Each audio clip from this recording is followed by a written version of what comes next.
Hello everyone, welcome to new blog. এখন আমি আছি দার্জিলিংয়ে। তো আসার সময় কোনো ভিডিও আমি করতে পারিনি, কারণ এত পরিমাণে বৃষ্টি পড়ছিল। ইসলামপুর পার করার পরে বৃষ্টিটা শুরু হয়ে গিয়েছিল। কারণ আমি আরও আদার্স ব্লগগুলো করেছিলাম, সেই ব্লগে আমার ছোটোখাটো মালদা ফালদা এসবের করাই ছিল। সেই জন্য ভেবেছি যে ইসলামপুর থেকে বা শিলিগুড়ি থেকে ব্লগটা শুরু করব। তো তার কোনো তো সিন হয়নি, এত পরিমাণে বৃষ্টি পড়েছে যে ভাবনার বাইরে। সেই জন্য ভাবলাম যে পুরো দার্জিলিংয়ে গিয়ে হোটেল স্টে করে ওখান থেকেই ব্লগটা আমি স্টার্ট করব।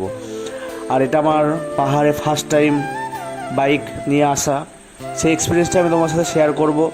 সাথে থাকো, দেখতে থাকো। আর যদি ভালো লেগে থাকে চ্যানেলটাকে অবশ্যই সাবস্ক্রাইব করবে।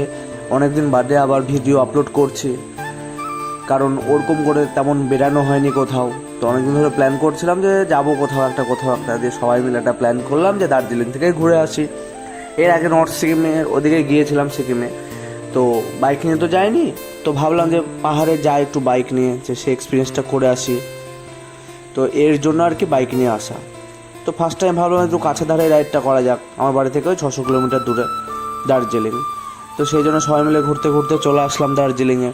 তো সেই মুমেন্টটা এখন এনজয় করছি, তোমরাও সাথে থাকো, এনজয় করো। তেমন একটা খুব বেশি বড় বড় ব্লগ আমি শেয়ার করব না, ছোট ছোটই জায়গাতে যাব, যে জায়গাতে যাব ততটুকুরই একটা ব্লগ শেয়ার করব। তো এই ব্লগটাতে আমি একটা সাইড ভিউতে যাচ্ছি, সেটাই আমি তোমার সাথে শেয়ার করব। এর পরের ব্লগে আমি কোথা দিয়ে আসলাম, আমার আসতে কতক্ষণ লাগলো, আমি এইসব বিষয়গুলো সব শেয়ার করব। ওইদিকে তো ভিডিও করিনি, তো এই পাহাড়ের রাস্তায় চলতে চলতে আমি তোমাদের সাথে একটু গল্প করে নেবো আর কি।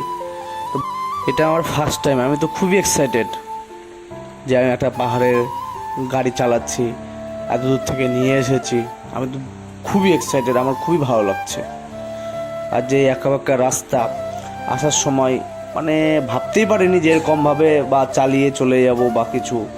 তো এই ব্লগে আমি বলে দিচ্ছি যে আমি এরপরে ভিউটা কোথায় যাব, জোরথাংয়ে দিকে যাব, আর নয়তো আরেকটা ডিসাইড করছি, দেখি সবাই মিলে যে ওইদিকে যাওয়া যায় কি না।